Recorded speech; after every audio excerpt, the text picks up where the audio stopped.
Kumakalat sa internet ngayon ang sex video umano ng comedian host na si Wally Bayola. Ang kampo ng komedyante pinili munang huwag magsalita tungkol sa issue.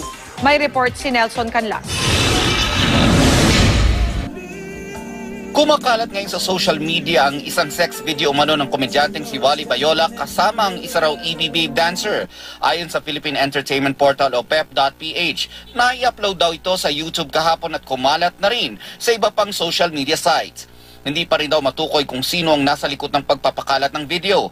Sa gitna nito, minabuti ng kampo ni Wally na manahimik muna hinggil sa issue, maging ang sinasabing EB-Babe na sangkot umano sa video. Bukod sa pagpapatawa sa Itbulaga, nakilala rin si Wally sa pagiging stand-up comedian sa ilang comedy bars. Nang makausap ng GMA News ang Senior Vice President and COO ng Tape Incorporated at manager ni Wally na si Miss Malu Shoa Pagar, pansamantala raw hindi mapapanood ang comedian host sa noontime show na Itbulaga.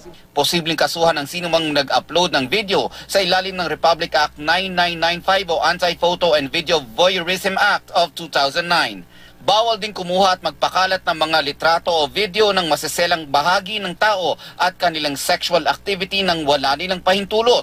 Maaari ring makasuhan ng mga simpleng nag-share lang ng video sa social networking sites at sa email. Ang parusa hanggang 7 taong pagkakakulong o multa hanggang ₱250,000. Pero mapapanagot lang daw ang nagpakalat ng video sakaling may naghain ng reklamo o may pagbabasihang sinumpang salaysay.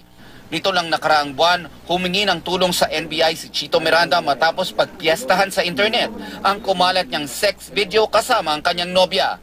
Nelson Canlas, nakatutok, 24 oras.